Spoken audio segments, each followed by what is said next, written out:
অদৃশ্য অবস্থায় কি দোয়া করতে পারেন একজন মানুষ, এই দোয়াটা শিখে নেন, ইনশাআল্লাহ আপনার জীবনের সমস্ত সংকট কেটে যাবে ইনশাআল্লাহ। আমি নিজে ওই দোয়াটা বেশি বেশি করার চেষ্টা করি। দোয়াটা হচ্ছে, মুসা আলাইহিস সালাম একটা গাছের নিচে হেলান দিয়ে বসলেন, বসে দেখলেন দুজন মেয়ে দাঁড়িয়ে আছে দূরে, পানি নিতে পারছে না, লোকজন পানি নিয়ে যাচ্ছে, ওরা দাঁড়িয়ে আছে বেচারি। মুসা আলাইহিস সালাম গিয়ে বললেন, কি সমস্যা আপনাদের? এটা নিয়ে আপনারা আবার মেয়েদের সাথে কথা বলার চেষ্টা করেন, ঠিক আছে? তো মাহারাম গায়রা মাহারাম মেনে চলে। তারা বললো যে আমাদের বাবা অনেক বৃদ্ধ মানুষ, আমরা পানি নিতে পারি না যতক্ষণ না আমাদের কম পানি নিয়ে চলে যায়। মুসা আলাইহিস সালাম তবে একটু বললাম না, ফিজিক্যালি খুব স্ট্রং ছিলেন, থাকে না বডি বিল্ডার, সামনে গিয়ে কথা বলে সরো পানি দিতে দাও, তখন মানুষ একটু মূল্যায়ন করে না। তো মুসা আলাইহিস সালাম এভাবে পানি নিয়ে দিলেন এবং বাছুরদেরকে পানি পান করালেন, করিয়ে গাছের নিচে এসে বসে আছেন। বসে বসে তিনি দোয়া করছেন, এই যে দোয়াটা তিনি দোয়া করছেন, রব্বি, একটা নেক কাজ করলেন, নেক কাজ করলেন না, মানুষের উপকার করলেন, নেক কাজ করেছে, গাছের নিচে বসে দোয়া করছেন, আল্লাহ এখানে তো আমার খাবার পানি বাসস্থান কিছুই নাই, আমি কি করব?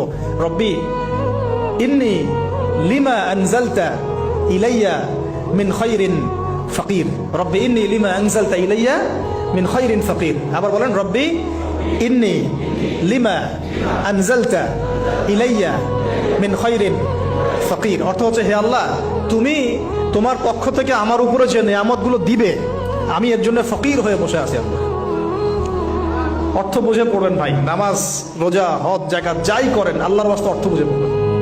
অর্থ বুঝে পড়লে আপনার ইবাদতের স্বাদ পাবেন, তৃপ্তি পাবেন, আল্লাহর সাথে কানেকশন হবে, আল্লাহর নূর পাবেন, মাআরিফত পাবেন, সত্য স্বপ্নও দেখবেন তখন ইনশাআল্লাহ। তখন শুয়ে শুয়ে সত্য স্বপ্ন দেখবেন ইনশাআল্লাহ। আল্লাহ পাক তৌফিক দান করবেন। এবার আল্লাহ পাকের সাহায্য নেমে আসলো, ওই দুই মেয়ের মধ্যে একজন হেঁটে হেঁটে চলে আসছে। এবার এই মেয়ের হাঁটা সম্পর্কেও কোরআন কথা বলেছে, সুবহানাল্লাহ। এই মেয়ে কিভাবে হেঁটে এসেছে এই হাঁটার বর্ণনাও কোরআন দিয়েছে। কোরআন বলেছে এই মেয়ে হেঁটে আসছে লাজুক পায়ে। এখন আপনি এই পুরো ওয়ার্ল্ডের মেয়েদের হাঁটা দেখেন, লজ্জা আছে? তাহলে মেয়েদের সাথে লজ্জা একটা গভীর সম্পর্ক আছে। এই মেয়ের প্রশংসা আল্লাহ পাক কোরআনে করলেন, লাজুক পায়ে, লাজুক ভঙ্গিতে, অবনত নয়নে সে হেঁটে আসলো। এখন আপনি কেলে যান, গোটু খেয়ে আপনাদের টুইন টাওয়ারে যান, দেখেন সবার হাঁটা চলা দেখেন। হায়া লজ্জার কোনো বালাই আছে এখানে? আমি গত লেকচারে বলেছিলাম যে আদম আলাইহিস সালাম এবং হাওয়া আলাইহিস সালাম, ইবলিস তাদের সাথে প্রথম যে আচরণ করেছে ওই ফল খাওয়ানোর পরে, সেটা কি? তাদের গা থেকে পোশাক খুলে পড়ে গেছে, মানে নগ্ন করে দিয়েছে আমাদের পিতামাতাকে। মহাবিশ্ব নগ্ন করে দিয়েছে কে? ইবলিস। তো এখন এই পৃথিবীতে আমরা যারা নগ্নতার চর্চা করছি তাদের কার এজেন্ট আমরা বুঝতে বাকি আছে? আমার কথা কি বুঝতে পারছেন কিনা? এই কানেকশন মিলানোর চেষ্টা করেন, ডটসগুলো মিলানোর চেষ্টা করেন।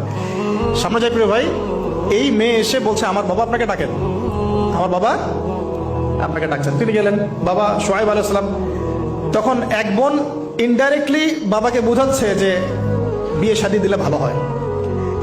এক বোন বলছে যে আপনি তো তাকে পুরস্কৃত করতে চাচ্ছেন, তাহলে এরকম কবিউন আমিন একজন মানুষকে সবচেয়ে ভালোভাবে পুরস্কৃত করা যায় তার যথাযোগ্য প্রতিদান দেওয়ার মধ্য দিয়ে।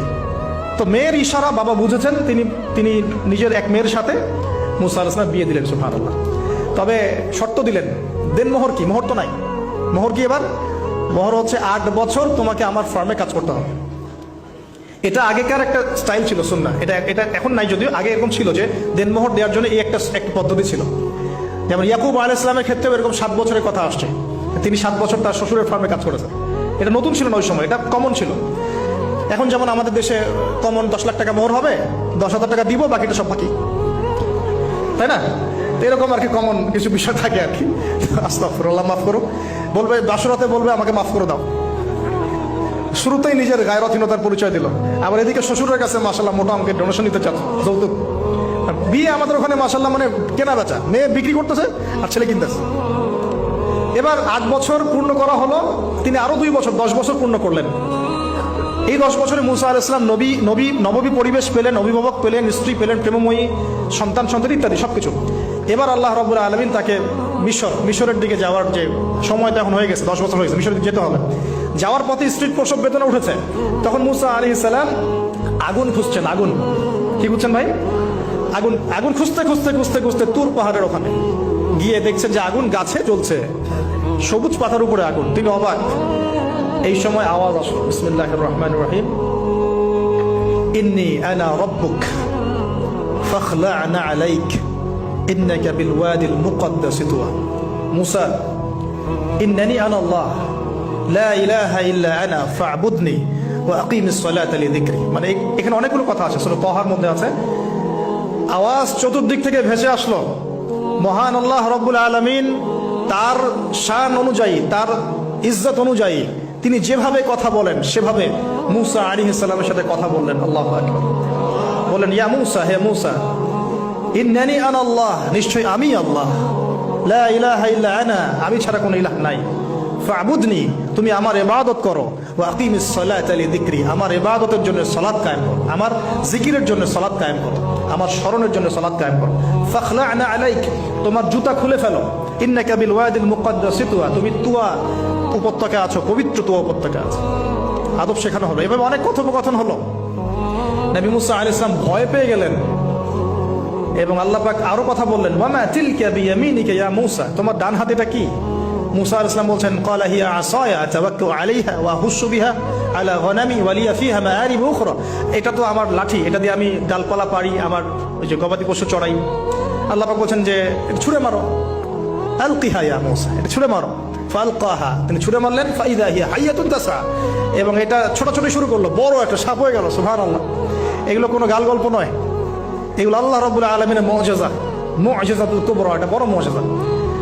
তিনি পিছনের দিকে দৌড়ানো শুরু করলেন সাপ দেখে, খাইফা ইয়াতারাক্কাব, মানে ভয়ে দৌড়ানো শুরু করলেন। আল্লাহ পাক বলছেন, লা ইয়াখাফু লাদাইনাল মুরসালিন, আমার কাছে রাসূলগণ ভয় পায় না, তুমি ভয় পেও না, তুমি ওটাকে ধরো পিছন থেকে, সেটা আবার লাঠি হয়ে যাবে। পিছন থেকে হাত দেওয়া হলো, লাঠি হয়ে গেল। সুবহানাল্লাহ। এবার বলছে যে তুমি তোমার বগলের নিচে হাত ঢুকাও।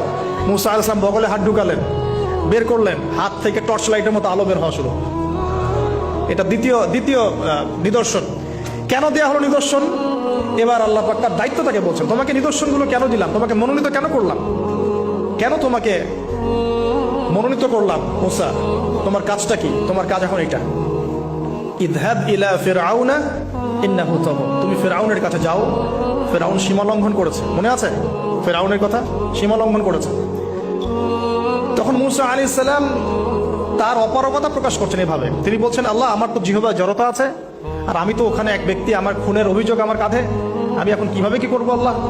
তখন আল্লাহ রাব্বুল আলামিন বলছেন, এই দোয়াটা করো। কোন দোয়া? মূসা আলাইহিস সালাম বললেন, রব্বি ইশরাহ লি সাদরি, হে আল্লাহ, আমার বক্ষ প্রশস্ত করো, ওয়াসির লি আমরি, আমার কাজকে সহজ করে দাও, ওয়াহলিল উকদাতাম মিন লিসানি, আমার জিহ্বার সমস্ত জড়তা দূর করে দাও, ইয়াফকাহু কাওলি, যাতে মানুষ আমার কথা বুঝতে পারে। আর আমার সাথে আমার পরিবারের মধ্যে থেকে ওয়াজআলনি ওয়াজিরাম মিন আহলি, আমার পরিবারের মধ্যে একজন ওজির আমাকে দাও, সাথী। হারুন আখি, আমার ভাই হারুনকে দান করো। সুবহানাল্লাহ। হারুন আলাইহিস সালামকে নবুয়ত দেয়া হলো, দুজনকে আল্লাহ পাক এখন বলছেন, ইযহাবা ইলা ফিরআউন, তোমরা দুজন এখন ফিরআউনের কাছে যাও, ফাইন্নাহু তাগা ফাকুলা লাহু কাওলান লাইয়িনা, তবে তাকে গিয়ে কর্কশ ভাষায় কথা বলবে না, নরম স্বরে কথা বলবে। দায়ীদের এখানে সুন্নাহ, দায়ীদের জন্য শিক্ষা আছে, দায়ী আলেম যারা মুবাল্লিগ তাদের শিক্ষা আছে। ফিরআউনের সামনে গিয়ে দাওয়াত দিলেও কিভাবে দিতে হবে? ফাকুলা লাহু কাওলান লাইয়িনা, নম্রভাবে কথা বলো। লাআল্লাহু, কেন নম্রতার সাথে? লাআল্লাহু ইয়াতাযাক্কারু আও ইয়াখশা, হয়তোবা নম্রতা প্রদর্শন করলে সে উপদেশ গ্রহণ করতে পারে, অথবা সে আল্লাহকে ভয় করতেও পারে।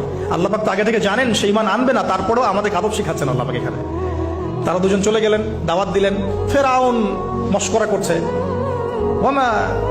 ওয়ামা রাব্বুকুমা ইয়া মূসা, তোমাদের দুজনের রব আবার কে?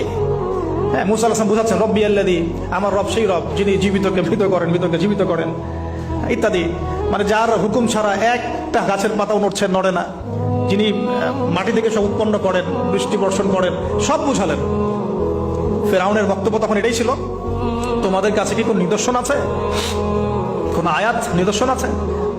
হ্যাঁ, নিদর্শন আছে। কি? লাঠি ছুঁড়ে মারলেন, সাপ হয়ে গেল। এখন ফিরআউন বলছে, এটা তো জাদু, এটা কি? আমার জাদুকররাও এটা পারে। জাদুকরদেরকে ডেকে না হলো, জাদুকররাও লাঠি ছুঁড়ে মারলো, সাপ হয়ে যাচ্ছে। কিন্তু এই বড় সাপ ওদের সব সাপকে খেয়ে ফেললো। তখন ফিরআউন কিন্তু ভয় পেয়ে গিয়েছিল। এরপরেও এই হাত বের করে আলোর এই নিদর্শন দেখানো হলো, তাওহীদের দাওয়াত দেওয়া হলো, ফিরআউনকে ভয় করতে বলা হলো, ফিরআউনকে সতর্ক করা হলো যে আমার রব, আপনার রব, সবার রব হচ্ছেন আল্লাহ। সবকিছু বোঝানো হলো, কিন্তু ফিরআউন এই কোনো কথাই গ্রহণ করলো না।